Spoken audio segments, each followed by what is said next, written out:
بخارا کے ایک عالم دین جو علم و فضل میں خوب شہرت رکھتے تھے، لوگ ان کو بہت بڑا عالم سمجھتے تھے اور ان کی عزت کرتے تھے۔ وہ جہاں بھی جاتے لوگ ان کی آؤ بھگت کرتے۔ ایک مرتبہ وہ سیر و سیاحت کرتے ہوئے ہندوستان کی طرف آئے۔ دلی جانے کی غرض سے ملتان پہنچے۔ ملتان میں کئی دنوں تک قیام کیا، مگر حضرت شیخ بہاؤالدین زکریہ رحمۃ اللہ علیہ سے ملاقات کرنا اپنی شان کے خلاف سمجھا۔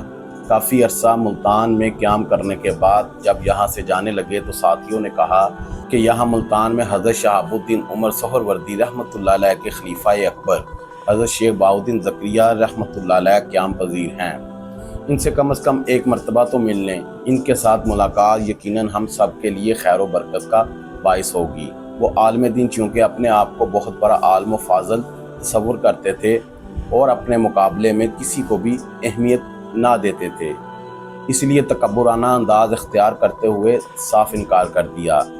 ساتھیوں نے اصرار کرتے ہوئے کہا کہ ہم نے حضرت شیخ بہاؤالدین زکریہ رحمۃ اللہ علیہ کی کافی شہرت سنی ہے، اس لیے چل کر دیکھنے میں کیا حرج ہے۔ اپنے ساتھیوں کے پرزور اصرار پر بخارا کے عالم آپ کی خدمت میں حاضر ہونے کے لیے تیار ہو گئے اور ساتھیوں کے ہمراہ آپ کی خانقاہ میں پہنچے۔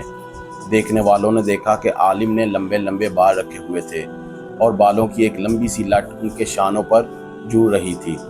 سر پر بہت بڑا امامہ باندھ رکھا تھا جس کا شملہ نیچے لٹک رہا تھا۔ وہ عالم جب آپ کی خانقاہ میں داخل ہوئے تو حضرت بہاؤالدین زکریہ رحمۃ اللہ علیہ نے مسکراتے ہوئے ان کی طرف دیکھا اور نور باطن سے ان کی دلی کیفیت کو بھانپ لیا۔ پھر ان سے مخاطب ہو کر فرمایا، یہ کندھوں پر 2 سام لٹکا کر آئے ہو؟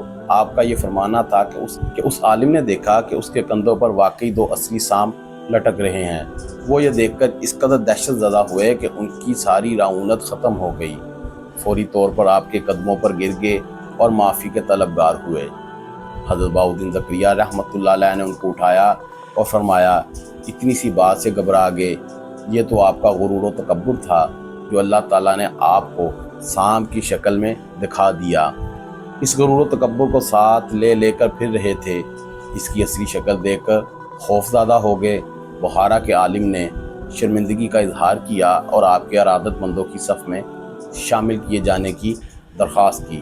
آپ نے ان کو اپنے دست مبارک پر بیعت کیا اور اس کے بعد وہ عالم چلے گئے، اور پھر جب تھوڑی دیر کے بعد واپس آئے تو حلیہ ہی بدلا ہوا تھا، سر کے بال منڈوا لیے تھے اور جبہ و دستار اتار دی تھی، اپنی دستار کا شملہ چھوٹا کر لیا اور پھر ایک مدت تک آپ کی خدمت میں رہے۔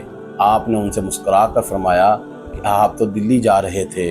کہنے لگے، آپ کی نگاہ کرامت کے طفیل اب کہیں جانے کو دل نہیں چاہتا۔